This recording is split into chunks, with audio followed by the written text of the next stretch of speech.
قوتابیانی ڕۆژاوای کوردستان لە باشووری کوردستان ئاهەنگی دەرچوون لە زانکۆ دەگێڕن. یاڵدز تەمەنی 24 ساڵە و خەڵکی دەرکە. 7 ساڵە هاتۆتە هەرێمی کوردستان. بڕوانامەی بەکارلیۆسی لە فیزیای تەندروستی بە پلەی یەکەم بەدەست هێناوە لە زانکۆی سەلاحەدین. كيف خوش الفيداري ما أزوف قصة ولا ما يروج أفا بشتي 4 سالا ماندي بون كيم خوبون تعبوك خول ما تشو خاندنا قلقي زحمت بو بس بشتي 4 سالا الحمد لله متخرج بيوم الفيدارينا وتبيجي أكثر كزم قلقي ممنون جيرة كمنظمة سباركة هاري كارياما كرقلك طلاب وتبيجي ماديا وزحمت بو سيك شو طلابا ما أجر سبارك موجود نبيم نكر سهر 4 سالا خلاص بكم وتبيجي حلمة تخرجي بحقينا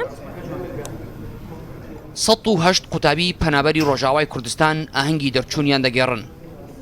بڕوانامەی ڕێزلێنانیان پێدەبەخشرێت لە هەولێر.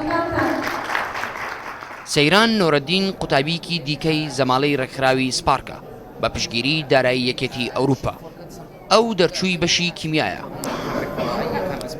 Ez gelek كيف خوش ما يرد أم درشون بشتي 4 سال زحمت طبعا أري يك بنابر به هندك زحمتي تبيني بس الحمد لله يعني بأريكاريا هريما كردستاني ومنظمة سبارك وقالك أريكاري ما كرت يعني 4 سال هذا هر بردوام بون فيتشتي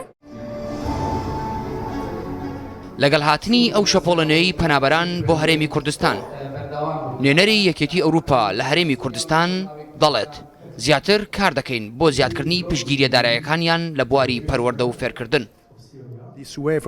ئەم شەپۆلەی ئاوارەکان زیاد دەکات لە باکووری سووریاوە بۆ ئێرە. بەڵێ ئێمەش بەدڵنیاییەوە پرۆژەی نوێ زیاد دەکەین لەگەڵ هاوبەشانی ڕێکخراوە مرۆییەکانمان پشگیرە دارایەکانیشمان گۆڕانکاریان بەسەردادێت. بۆ ئەم ساڵی خوێندن زیاتر لە 152 قوتابی ڕۆژاوای کوردستان لە زانکۆکانی هەرێمی کوردستان دەرچوون. ئێستا 540 خوێنکاری ڕۆژاوای کوردستان لە زانکۆکانی هەرێمی کوردستان دەخوێنن لە کاتێکدا 310 دەرچووی ئامادەیشیان لە ڕێگەی زانکۆلاینەوە لە زانکۆ حکومیەکانی هەرێمی کوردستان وەرگیراون.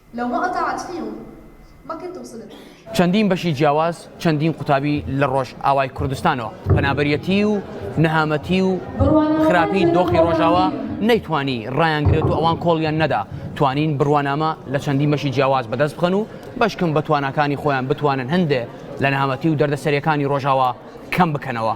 مەهدی فەڕەج ڕوودا و هەولێر